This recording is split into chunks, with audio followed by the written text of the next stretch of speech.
Hi, my name is Alex Mundell, and the Tipton Blue Devils are 6-0, number 2 ranked in 2A basketball, and I'm here with Coach Dickey in the Coach's Corner.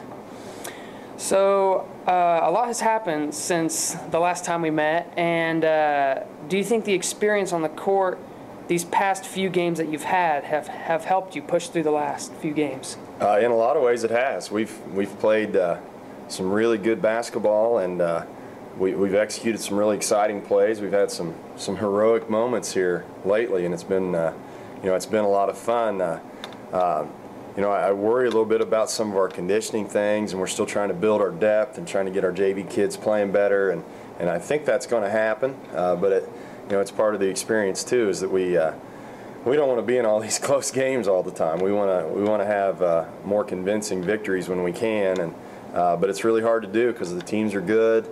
But our kids, we're pretty proud of them. They're doing a nice job and pulling out some pretty interesting victories. Been pretty fun. Yeah. Now I know the Richmond tournament is coming up, and who will you be playing, and what are your predictions on that? Well, there's a lot of good teams in that. That's our next phase of the season. We get 4 games in 3 days, and it starts next Thursday at 5:30 for the varsity. We play Connorsville first, and if things hold, Louisville Moore and Columbus North play in our opposite brackets, so we would be playing one of them in the next game, and that would be the very following day, either at noon or at 7 o'clock at night. So we kind of want to win that first one so we can sleep in a little bit the next day. But and then after that, the tournaments to be announced. I got Guerin Catholic and Richmond and Chittard, where our former Blue Devil coach Travis Doherty is now the head coach. They are all sort of in our path, depending on how all the teams do against one another. So that's kind of a neat occasion for us. We also get on the very first day of the tournament, Thursday, we have 2 reserve games. They put the reserve games before and after the varsity game, and then they have a 3rd championship reserve game that comes on Saturday morning. So 7 basketball games in 4 days for our team, and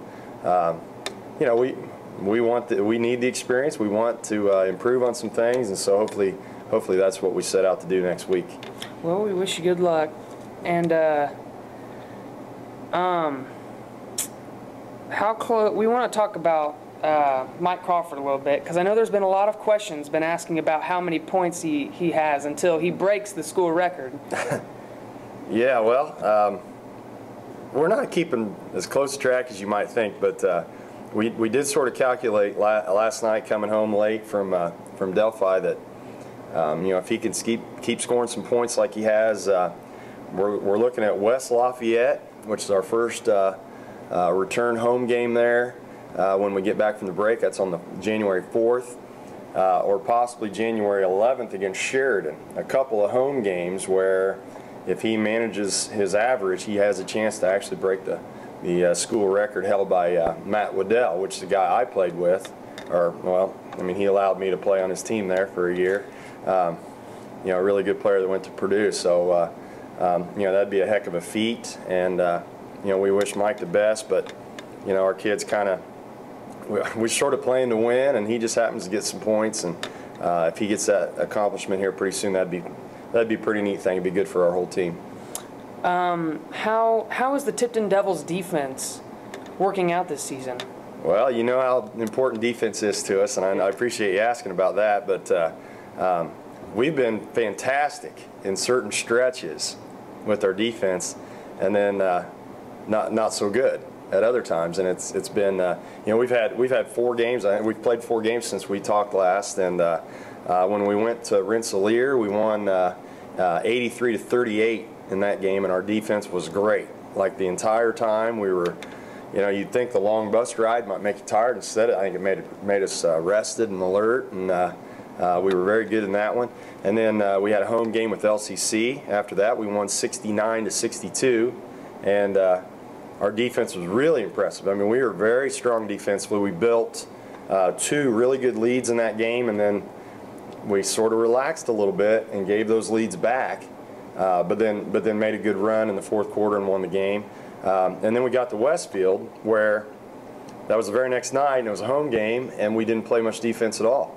We were kind of slow to the basketball. We were slow to help each other, and our kids want to support each other. They're very good about being helpful, but it just seemed like we weren't really moving very well until the game was in doubt. We got in the fourth quarter and we were behind, and then suddenly here we come. You know, our guys did a super job. Blake Hoover had a really tough matchup, and we had Austin Hooker lined up on a kid that we thought he could steal it from him, and Nate Friend's probably been our most steady defender. He might get a little tired at times, but he does a better job than most guys at staying alert and getting out there and guarding people. So we're pretty happy to have Nate. And then in the Westfield game, it came down to some heroics offensively. We ran a really cool play at the end of regulation with Blake Hoover handling the ball, and Austin Hooker screening, and Nate Friend screening twice, and Mike making a wide open three-point shot to tie the game. It was really exciting times. And then we handled the ball really well at the end of the overtime, and Mason Degenkolb got to shoot an open shot and make it to win the game. So that's a neat experience for our whole team, and especially for a freshman there that gets to participate in a pretty important way. So again, pretty good. And then we just got back from Delphi, and that was another tough road test. And we played very little defense the entire first half. We didn't rebound the ball. The kids we were standing straight up and down a lot, and we seemed a little tired. We're going to have to work on our conditioning and our rotations a little bit to see that our kids are better. And then sure enough, we come out in the third quarter and everybody was lined up and ready to go, and we had an awesome third quarter. They didn't get anything on us for 7.5 minutes, and we went on about a 23-0 run with just super attention to detail and covering one another. And then sure enough, after going from down 10 to up about 15 during that stretch of play, we kind of turned it off again, and we were standing still on the court again. So we're excited about a lot of the positive things, and then we have things to work on. It's still early in the season. We got things to show one another and work together, and our kids will do that. They care about one another, and they care about the game. And then of course we had heroics again last night. Mike was able to after having the score tied with 13 seconds to play, we set up a formation for him, and we had a couple guys pinning players down on the baseline, and Mike drove it right straight through the lane and got himself a layup and won the game with just about 3 seconds left to play. So a lot of neat plays, a lot of good positive experiences for our kids, and we're going to try to build on it. Well, we hope we can see a little bit more out of the Tipton Blue Devils this season as the season goes on, and we want to wish you the best of luck. All right, thanks a lot. This is Alex Mundell and Coach Dickey in the Coach's Corner. Thank you. Thank you.